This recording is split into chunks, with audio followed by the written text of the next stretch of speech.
Roger Swidorowicz Podcast 2022 Número 7 Historia de la ciencia y la tecnología en España, que es lastimosa y aún vergonzosa cosa que, como si fuéramos indios, hayamos de ser los últimos en recibir las noticias y luces públicas que ya están esparcidas por Europa, y asimismo, que hombres a quienes tocaba saber esto se ofendan con la advertencia y se enconen con el desengaño.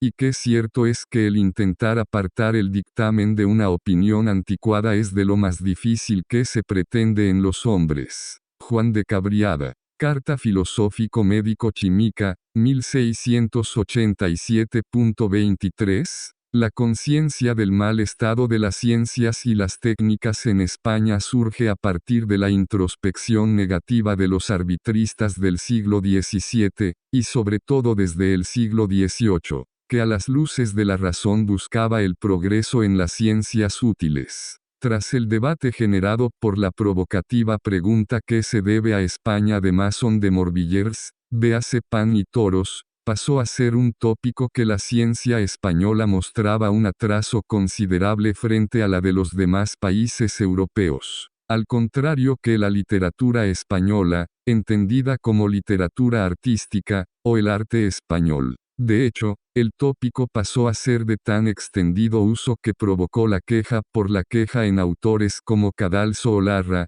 Cartas Marruecas, en este país véase ser de España. En realidad, los conceptos de ciencias y letras o humanidades no estuvieron deslindados hasta la Ilustración, e incluso hasta mucho más adelante no se tomó conciencia de lo hondo de la brecha entre ambos campos del conocimiento con el debate de las dos culturas de mediados de siglo XX. En ese contexto se debe entender el famoso discurso de Don Quijote sobre las armas y las letras, frente al ejercicio militar propio del caballero, y que en la Edad Media era el único que le era propio. Desde el Renacimiento quedó evidenciado que la alta alcurnia no estaba reñida con la formación intelectual. 24. Letras en esa época eran tanto las letras divinas, teología, como las letras humanas. 25 recientemente emancipadas de ellas como saberes autónomos, gramática, derecho y cualquiera de las denominadas artes liberales, incluidas la medicina, habitualmente denominada física, y físicos los médicos, las distintas ramas de las matemáticas, entre las que la astronomía no se había deslindado de la astrología, y la filosofía, indistinguible de lo que hoy llamaríamos ciencia, sobre todo cuando se adjetivaba como filosofía natural o historia natural. 26. Independientemente de la coyuntura adversa que presidió el tránsito del siglo XVIII al siglo XIX, denominada crisis del antiguo régimen por la historiografía, la clave de lo que cada vez más se percibía como el atraso español era la pervivencia de unas estructuras socioeconómicas preindustriales. Justo en el decisivo momento en que Inglaterra inicia su revolución industrial y Francia su revolución francesa, que es también el contexto crucial en que se inició en los países más avanzados la coordinación entre ciencia y técnica,